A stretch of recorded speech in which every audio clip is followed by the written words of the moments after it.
എല്ലാം നല്ല ഇൻട്രസ്റ്റിംഗ് ആയിരുന്നു. സ്റ്റോറി കണ്ടിങ്ങനെ നമ്മൾ സമയം പോകുന്ന അറിയത്തില്ല. ഈ ധ്യാൻ കൊള്ളാം. ഇങ്ങനത്തെ ധ്യാനാണ് വേണ്ടത്. ധ്യാൻ ചേട്ടൻ അടിപൊളിയല്ലേ? ധ്യാൻ ചേട്ടൻ എന്താ പറയുള്ളത്? ധ്യാൻ ചേട്ടൻ എന്താണ് അടിപൊളിയാവാത്തത്? ധ്യാൻ ചേട്ടൻ കൊള്ളാം. അങ്ങനെ കൊള്ളാം, നന്നായിട്ടുണ്ട്. ആളുടെ ഒരു വെറൈറ്റി ഒരു ക്യാരക്ടറാണ്. കൊള്ളാം. നിങ്ങളുടെയൊക്കെ കൺകണ്ട ദൈവമല്ലേ ധ്യാൻ? നന്നായിട്ടുണ്ടായിരുന്നു. 2.0 എന്ന് തന്നെ പറയാൻ പറ്റില്ല. അടിപൊളി സൂപ്പർ പടം. ധ്യാൻ്റെ തിരിച്ചുവരവ് നന്നായിട്ടുണ്ട്. ഈ ധ്യാൻ കൊള്ളാം. ഇങ്ങനത്തെ ധ്യാനാണ് വേണ്ടത്. ഇത് കൊള്ളാം, നൈസായിട്ടുണ്ട്. തീർച്ചയായിട്ടും ഇത് കൊള്ളാം. ധ്യാൻ നല്ല രസമായിട്ടുണ്ട്, നല്ല നൈസായിട്ടുണ്ട്. കണ്ടിരിക്കാൻ അടിപൊളി തന്നെയാണ് കേട്ടോ. ഏതാടാ നല്ല പടം പോയി കാണുക. നല്ല പടം, നന്നായിട്ടുണ്ട്. പടം കണ്ടു. നീ തന്നെ നിൻ്റെ ഒരു അഭിപ്രായം പറ, എന്നിട്ടല്ലേ ഞാൻ എൻ്റെ അഭിപ്രായം പറയാൻ പാടുള്ളൂ. ഞാൻ അഭിനയിച്ച ഒരാളല്ലേ. നന്നായിട്ടുണ്ട് പരിപാടി. നന്നായി വർക്കായി എന്ന് പ്രതീക്ഷിക്കുന്നു കേട്ടാ. നീ വരും സിനിമകളിൽ അറിയാം. സന്തോഷം. Thank you. സന്തോഷം. സൂപ്പർ. Thank you. ധ്യാൻ ചേട്ടൻ അടിപൊളിയല്ലേ? ധ്യാൻ ചേട്ടൻ എന്താ പറയുള്ളത്? ധ്യാൻ ചേട്ടൻ എന്താണ് അടിപൊളിയാവാത്തത്? ധ്യാൻ ചേട്ടൻ തിരഞ്ഞെടുക്കുന്ന ചില സിനിമകളും കഥകളും അല്ലേ പ്രശ്നം. ധ്യാൻ ചേട്ടൻ ഇതിനകത്ത് അഗ്യൂറിനായിട്ട് ചെയ്തിട്ടുണ്ട്, അടിപൊളിയായിട്ട് ചെയ്തിട്ടുണ്ട്. ഉജ്ജ്വലൻ ഇത് കണ്ടു നോക്കും. ഇത് 2.0 തന്നെയാണ്, പൊളിക്കും. അയ്യോ നല്ല പടം, ഇഷ്ടപ്പെട്ടു. ഫസ്റ്റ് ടൈം അല്ലേ, നമ്മളെല്ലാവരും വെയിറ്റ് ചെയ്തിരുന്ന ഒരു ഇതല്ലേ, അവരാദ്യമായിട്ട് മൂവിയിൽ കാണാന്നുള്ള ഇഷ്ടപ്പെട്ടു. അത് അവർ സിനിമയിൽ കയറിയതിൽ സന്തോഷം. അതല്ല, നമ്മളെല്ലാവരും അതിന് വേണ്ടിയിട്ടല്ലായിരുന്നു ചെയ്തുകൊണ്ടിരുന്നത്, വർക്കും കാര്യങ്ങളൊക്കെ. അന്നേരം ഫസ്റ്റ് ബിഗ് സ്ക്രീനിൽ കാണുമ്പോൾ ഭയങ്കര സന്തോഷമുണ്ടായിരുന്നു. ധ്യാൻ ചേട്ടൻ കൊള്ളാം. ഒരു വെറൈറ്റി എപ്പോഴും ചെയ്തുകൊണ്ടിരിക്കുന്നതെന്നൊരു ഡിഫറെൻറ്റ് ക്യാരക്ടറല്ലേ, ഇഷ്ടപ്പെട്ടത്. കൊള്ളാം, നല്ല പടം.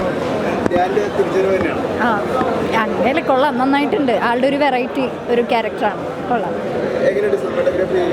അതൊക്കെ അടിപൊളി. മേക്കിംഗ് നല്ല രസമുണ്ട്, ഭയങ്കര അടിപൊളി. എഡിറ്റിങ്ങും മേക്കിംഗ് സ്കോറും എല്ലാം നല്ല രസമുണ്ട്. അതെ. ഇനി അടുത്തൊരു പടത്തിൻ്റെ ചെറിയ ബിറ്റും കൂടി കാണിച്ചിട്ടുണ്ട്, വെയിറ്റിംഗ് ആണ്. അങ്ങനെയൊന്നുമില്ല, കണ്ടു നോക്കും. നല്ല പടം. കൊള്ളാം, അത് സൂപ്പറായിരുന്നു. അങ്ങനെയും പറയാം. കണ്ടു നോക്കല്ലേ, അടിപൊളിയാണ്. കൊള്ളാം. ഇത് കുറച്ചുകൂടി പുള്ളി സീരിയസ് ആയിട്ട്, നമ്മൾ കോമഡി ആയിട്ടുള്ള പുള്ളീനല്ലേ കണ്ടിട്ടുള്ളത്. ഇത് കുറച്ചും കൂടി സീരിയസ് ആയിട്ടുള്ള എല്ലാ കാസ്റ്റും കൊള്ളാം. നല്ലതായിരുന്നു. ഞങ്ങൾ ഒരുമിച്ച് എല്ലാം നല്ല ഇൻട്രസ്റ്റിംഗ് ആയിരുന്നു. സ്റ്റോറി കണ്ടിങ്ങനെ നമ്മൾ സമയം പോകുന്ന അറിയത്തില്ല. നല്ലതായിരുന്നു. അല്ല, ആരും ഇതുവരെ ഒന്നും ഞങ്ങൾ നെഗറ്റീവ് പറഞ്ഞിട്ടില്ല. ഇനി ബാക്കിയുള്ളവർ കണ്ടിട്ട് റിവ്യൂ ഒക്കെ വരട്ടെ, നമുക്ക് നോക്കാം. നാട്ടിലൊക്കെ എല്ലാവരും വിളിച്ചിട്ട് കണ്ടോ? അതെ, ഇപ്പം അവിടെ ഷോ കഴിയാറാകുന്നേ ഉള്ളൂ. വരുന്ന പടങ്ങളിൽ നിന്നൊക്കെ ഒരു വ്യത്യാസം ഉണ്ടായിരുന്നു. അഭിനയമൊക്കെ നന്നായിട്ടുണ്ടായിരുന്നു. 2.0 എന്ന് തന്നെ പറയാൻ പറ്റില്ല. നന്നായിട്ടുണ്ടായിരുന്നു. അതായത് സാധാ കണ്ടുവരുന്ന ഒരു ഇത്ര നാൾ കണ്ടതിൽ നിന്ന് കുറച്ചും കൂടെ ഒരു കോമഡി ഉണ്ട്, സീരിയസ് ആയിട്ടുണ്ട്. മൊത്തത്തിൽ നന്നായിട്ട് പോയായിരുന്നു. കൊള്ളായിരുന്നു. ബാക്കിയുള്ളവർ നന്നായിട്ട് തന്നെ സപ്പോർട്ട് ചെയ്ത് അവിടെ സിജു വിൽസണൊക്കെ നന്നായിട്ട് തന്നെ ഉണ്ടായിരുന്നു. കൊള്ളായിരുന്നു. നല്ലൊരു സിനിമയാണ്. ഇത് തിയേറ്റർ വാച്ചാണ്. എല്ലാവരും തിയേറ്ററിൽ തന്നെ വന്ന് ഇത് കാണണം, സപ്പോർട്ട് ചെയ്യുക. ധ്യാൻ നന്നായിട്ടുണ്ടായിരുന്നു. കണ്ടില്ലേ? എല്ലാവർക്കും ഇഷ്ടമായില്ലേ? എടാ, നിങ്ങളവിടെ ഒന്നുമില്ലടാ, വീണ്ടും ഇവിടെ വന്നുകൊണ്ടിരിക്കണം. എടാ, ഇത് തന്നെ പറഞ്ഞുകൊണ്ടിരിക്കടാ. എല്ലാം ഹാപ്പിയാണ്. ഇപ്പോൾ ചെയ്ത വർക്കിൽ നമ്മൾ ഹാപ്പിയാണ്. കാരണം ഓഡിയൻസിനെ സാറ്റിസ്ഫൈ ചെയ്യാനുള്ള ഫാക്ടേഴ്സ് ഉള്ളൊരു വിശ്വാസമുണ്ട് എന്തായാലും, തീർച്ചയായിട്ടും.